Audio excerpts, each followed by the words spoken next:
Peace, family. How y'all doing? I hope you're all right. I hope your mental health is intact, and I hope you're happy. We need to talk. It's a lot going on right now, and I've been seeing some things that I think that we just may need to address. Sorry for the background noise. That's my air conditioner in my car. It is hot out here, so the air conditioner is blasting, but I turned it down a little bit so y'all may be able to hear me a little bit more clearly. Now, let me put a disclaimer on this before I say any of this. To my Haitian brothers and sisters, family, I got nothing but love for you. It's always been that way, and it's going to remain to be that way. But you have some people who happen to come to the United States of America, and the worst claim is that they built something here. That's one of the most false, delusional things I ever heard in my life. In all honesty, all realness, and all truth, as an immigrant, you came to a country that was already built and established,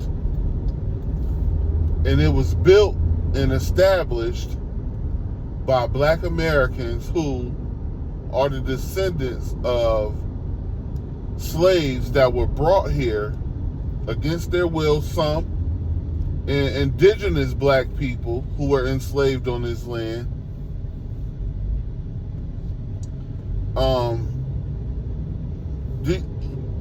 Let's just be real about it.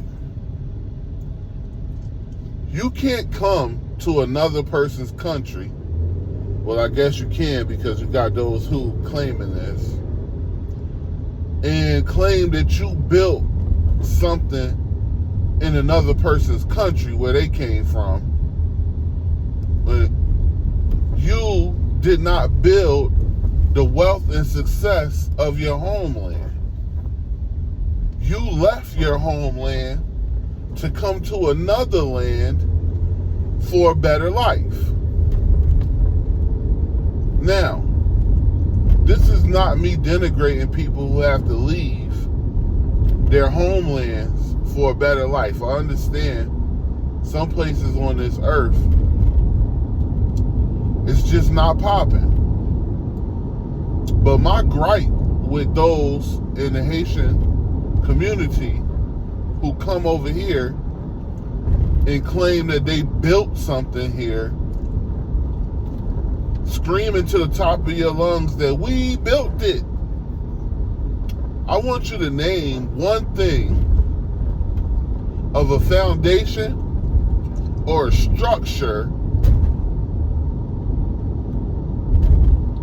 or governmental structure or governmental policy that you built. Because the reality is you did not build anything here. The amendments that allowed you to come here came from the civil rights movement that was fought by Black Americans. Black Americans, regardless of us in our state of ignorance, we have the warrior spirit to stand up against being outnumbered 10-1.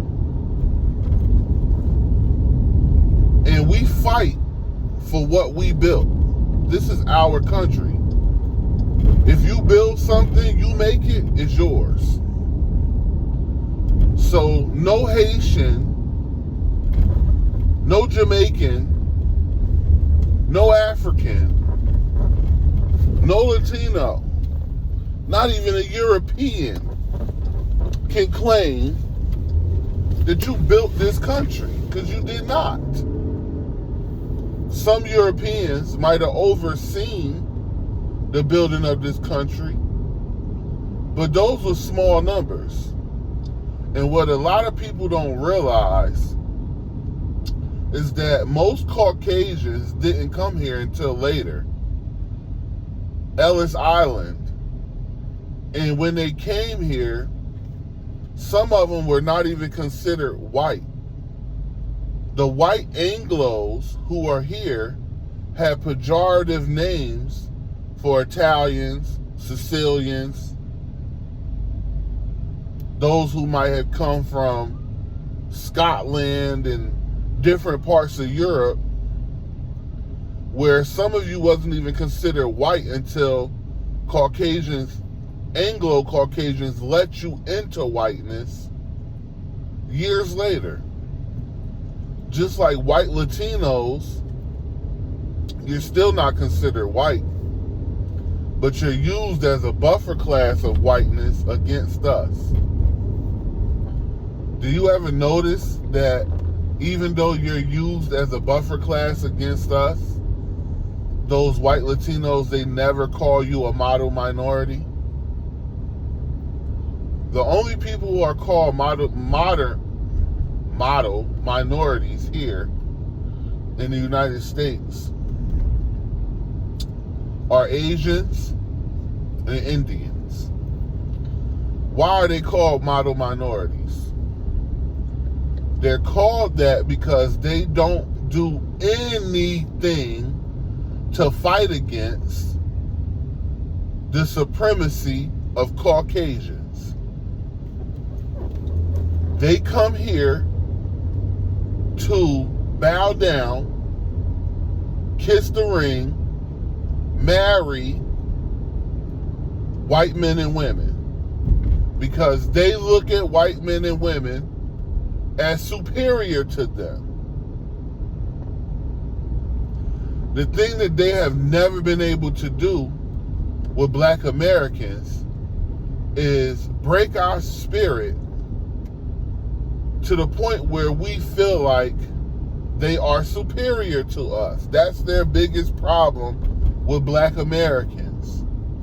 We will not bow down to a person and make another human being superior to us. And it's just because we got God's spirit. We are the children of God. We have the spirit of God in us, and God doesn't want us bowing down to anybody. That's not in our genetic makeup.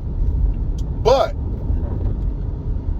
our brothers and sisters from the diaspora, and this is specifically about our Haitian brothers and sisters, I've been seeing video after video on social media, YouTube, where there's, even on TikTok, now there's marathon spaces. You go on TikTok, as you scroll, it's a marathon of Haitians talking crap about black Americans. Lightweight blaming black Americans for their protective status being taken away from them. What's amazing to me is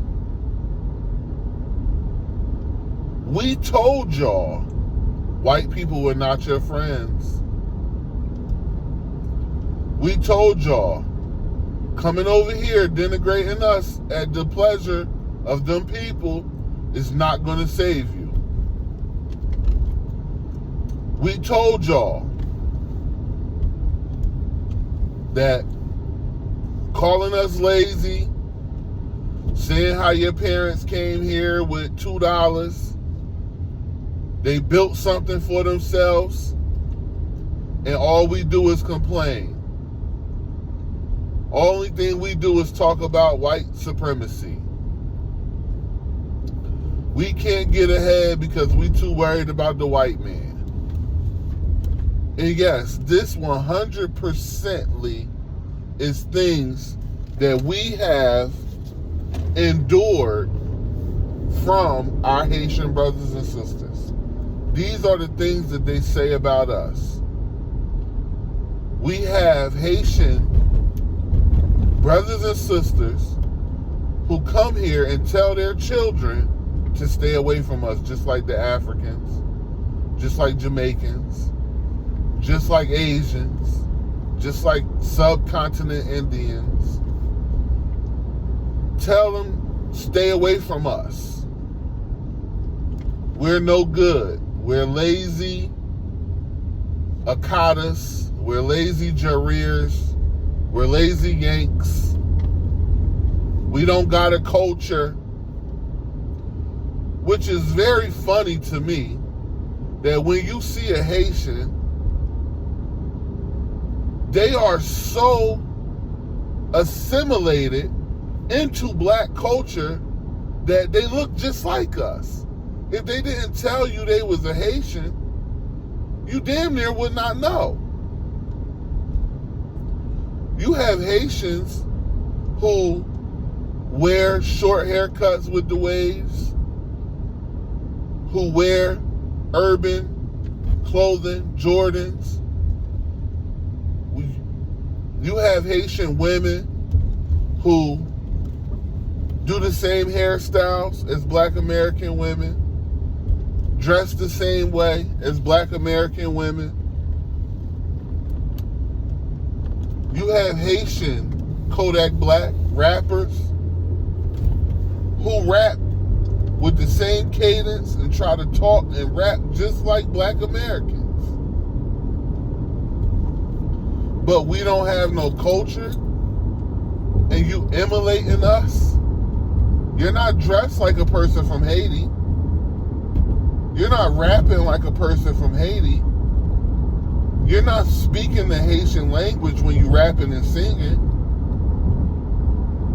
You are absolutely trying to be like black Americans. So how delusional is it for a person to come to another person's country and tell them that they don't have culture, and you are absolutely emulating the culture of the people who you say don't have culture? Isn't that ironic? You have Haitians who will go on podcasts and caca and kiki with people like Myron Gaines, who is a Sudanese Arab who denigrates black Americans at every chance he can. You have Haitians that will go on podcasts and call black people dirty black Americans, when in reality, that's a projection. We are pardon me, we the cleanest black people on this planet. We don't have a culture of filth as black Americans. We have a culture of being clean. We have a culture of dressing nice. We have a culture of cleanliness. When you come into black people's houses, our houses are not filthy and disgusting. Black Americans take cleanliness very serious. If you go back into when pictures was first being formulated, I don't know what year it was, but I know it was a long time ago. Maybe it was the 1910s or 1920s or the early 1900s. When people started taking pictures, the dirtiest you have ever seen black Americans is when we was living on plantations and we had no other choice to be dirty because we were worked from sun up to sundown every day We were given tattered and battered clothes. We were not able to wash and be clean until we were free to do so. And when we became free, we took cleanliness to the next level. So when you see free black people, they're dressed in nice suits, the men. You see the women in beautiful dresses with head bonnets on. Now, let's compare this to our Haitian brothers and sisters. And let me remind you, I'm not your enemy. I love you. I have had some terrible experiences with Haitians, and I'll get to that very soon. But when you look at pictures, early pictures of Haitians, I'm sorry to say it, and this is the circumstances that they were put in. It's not their fault. But they were extremely dirty. Dirty clothes,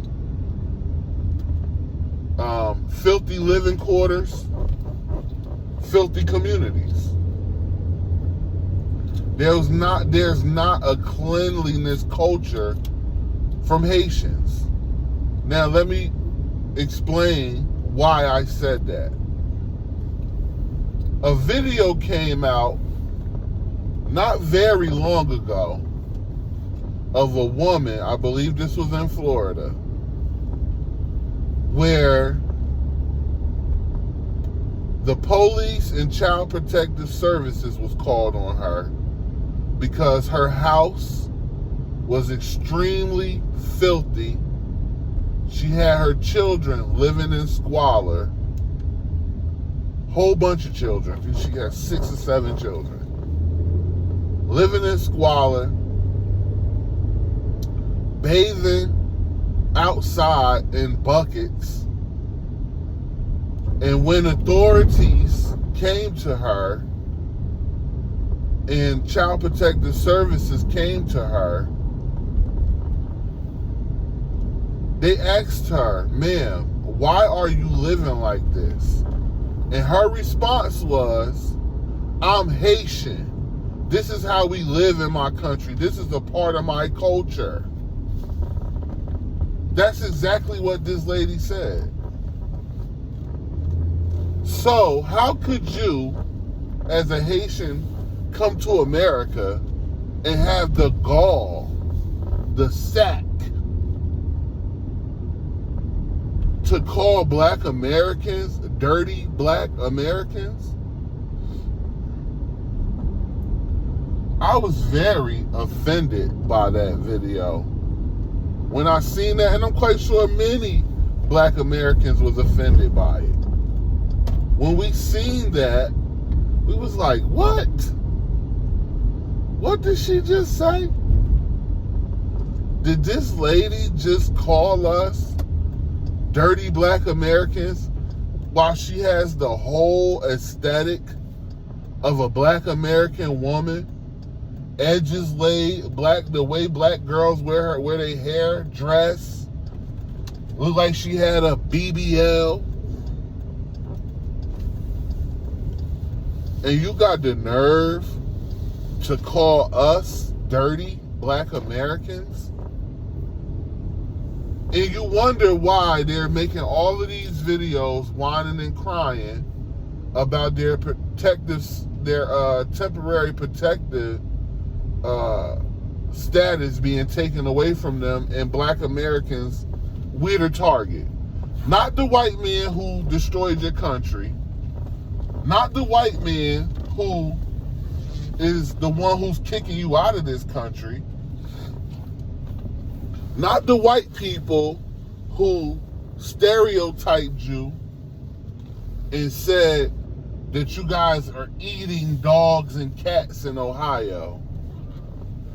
Not Megyn Kelly, who came on her podcast, which is on national radio, and said, "We don't want you here. Get out." It's amazing to me how as Haitians, y'all are not mad at them. Y'all are not mad at Hillary Clinton and her husband, who put crazy sanctions on your country, and when you started to develop farms to feed yourself, to become self-sufficient over in Haiti, the Bill Clinton administration, along with his wife, Hillary Clinton, put sanctions so hard on Haiti that Haiti wound up having to import food and grains and rice from other countries because they didn't have the money or the technology to develop these things for yourself because of them. It wasn't Black Americans who did that to you. When all the gang wars started out over in Haiti, and so many people fled, got on boats, you entered to whatever they could to get out of there. When you came to the United States border, it was white men on horseback actually beating y'all back with whips.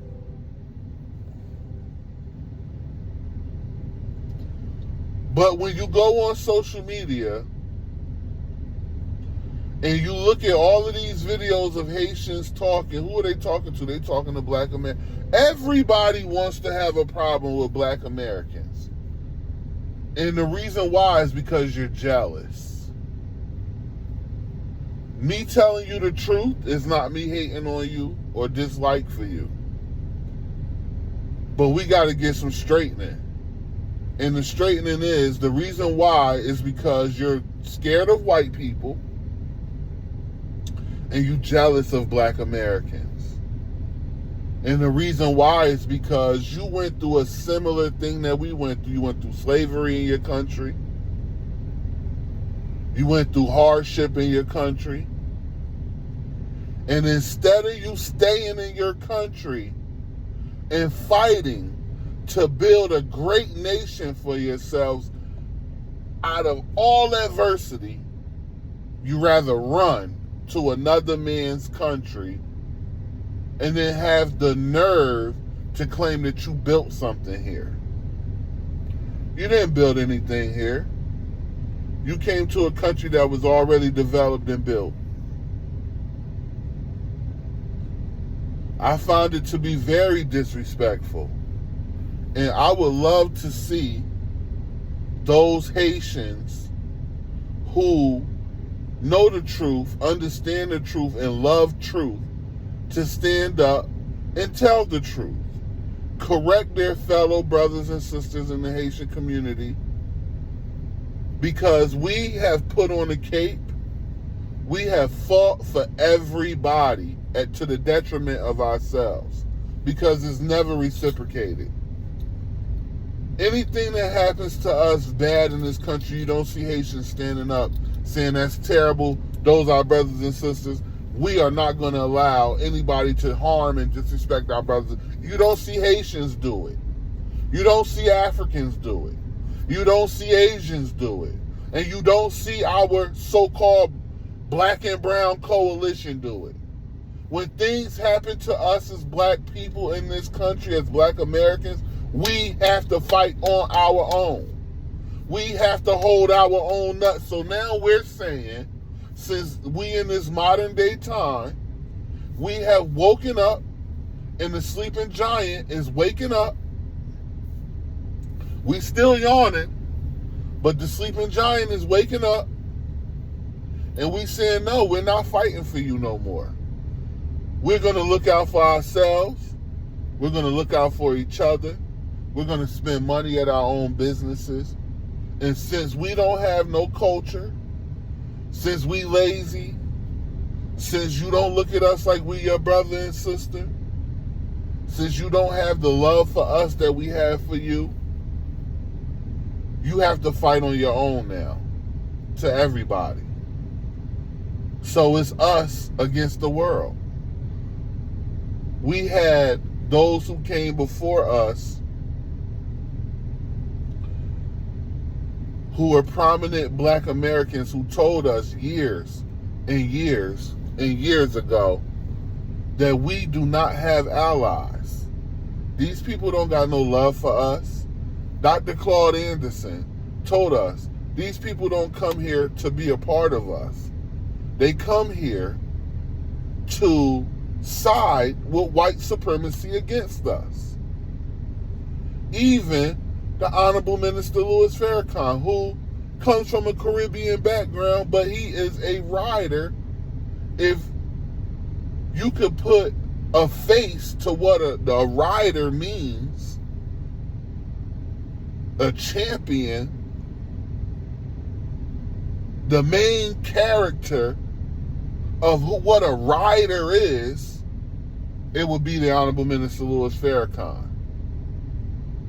And even though he comes from a Caribbean background, the way that the enemy look at him like he's one of us, the way that some immigrants come here, he look at him like he's one of us, because he's a rider that strong for black people in the black community here. And his teacher, the Most Honorable Elijah Muhammad, is a black American from the soil.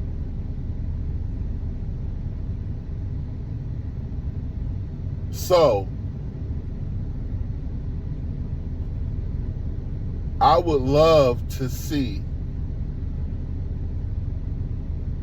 the Haitian community come together, put their foot down, and kind of stop and fight. Because some of them do have lives here. They built lives here. It doesn't matter if they was under a protected status. Some of them have houses, businesses, all of these things here, families here. So it is a hard thing to have to uproot yourself and go to a country that is not developed, doesn't have a functioning government, a functioning economic system, a functioning police force, or a functioning healthcare system. I understand how hard it is to have to go back to something like that. But we told y'all, when you came here, come over here with us, and you turned your head the other way. We told y'all when y'all came here, they're not your friends, and you still bowed down to them and wanted to be close to them and wanted to be friendly to them. So let me say this before I end this video. I was working for a company, I'm not going to name the company in this video, but one of the people who were the boss, this happened twice. I'm going to describe both situations. The person in charge was a Haitian woman at one company. I noticed that when I came in a high position. And all of the Haitians that worked there, most of them were cool. They didn't really have any type of camaraderie with me. But they would always smile and kaka and kiki, and the white owners and white CEOs and all of the people that was in very high places in this company, most of them were white.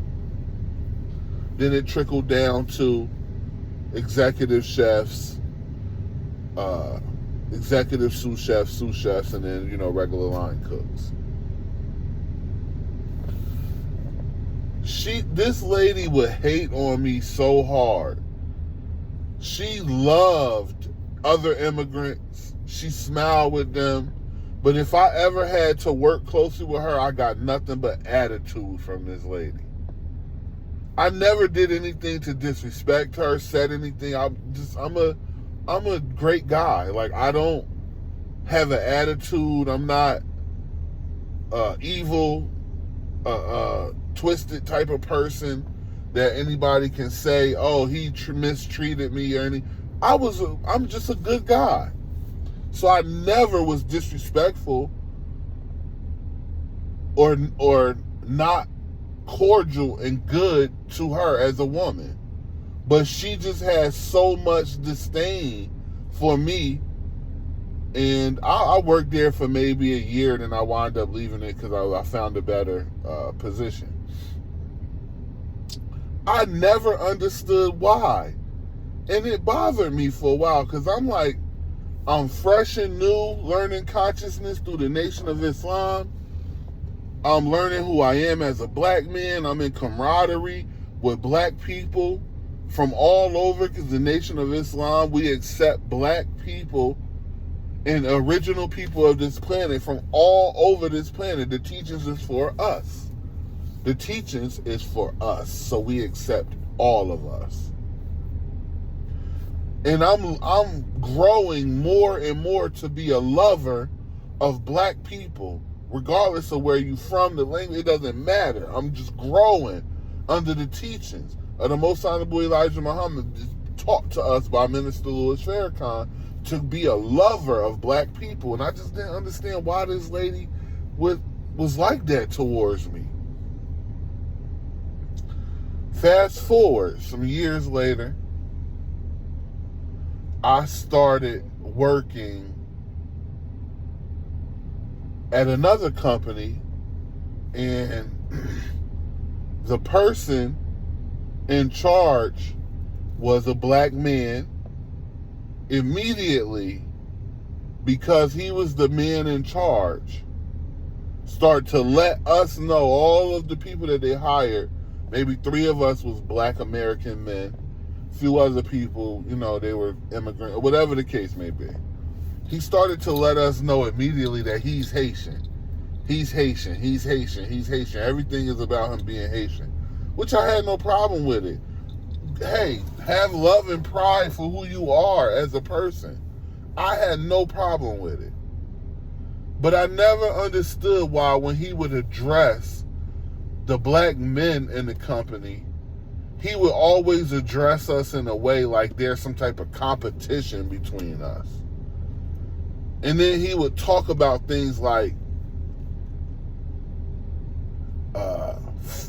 if he had to fight somebody, how he mixed with people and all this type of stuff. And I'm like, eventually I got to the point where I was like, this guy must be scared of us or something. Like, I don't understand, like, why do you feel like you gotta prove yourself and you gotta act like you some type of tough guy when we around? But when you around them folks, you calm, you happy, you smiling, you laughing, you joking. Then I thought about it, and this was years in between these two things happening. I thought about it and I said, oh, I think I know why. See, they look at white people as white people got the power to get them out of here. White people can revoke your citizenship here.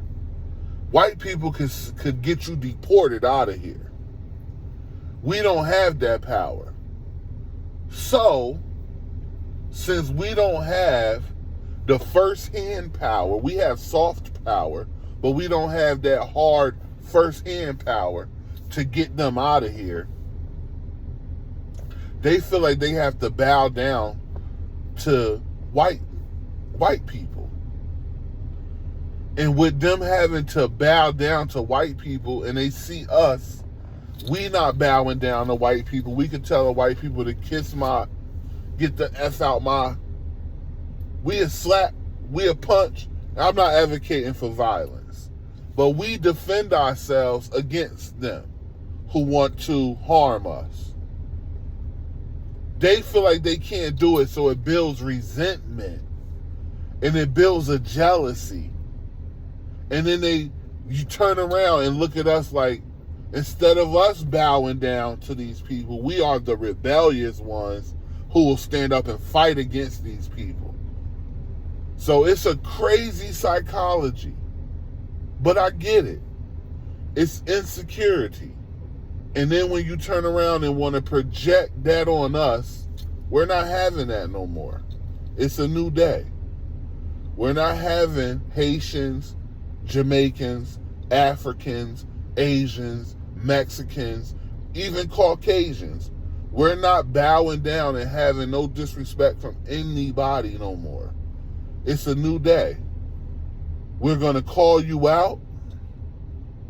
We're going to stand up for what's right. We're going to have each other's back. And if you want to be on Team Us, you have to stop kissing the cheeks of Caucasians. Stand up for yourself. And if we see you willing to stand up for yourself and fight, stop claiming that you built something that you didn't. Even if you're willing to go home and build your homeland, we'll support you. Because that's just who we are as a people. But until then, I'm sorry, you got to hold your own nuts. I hope that anybody who sees this video take what I'm saying and you're not offended by it, but you take the truth in it and you let the truth shine more than anything else that was said in this video. May God bless you to overcome and stop blaming Black Americans for your problems. I hope that you are happy. I hope your mental health is intact. And I truly hope that our Haitian family, you're going to be all right. Peace.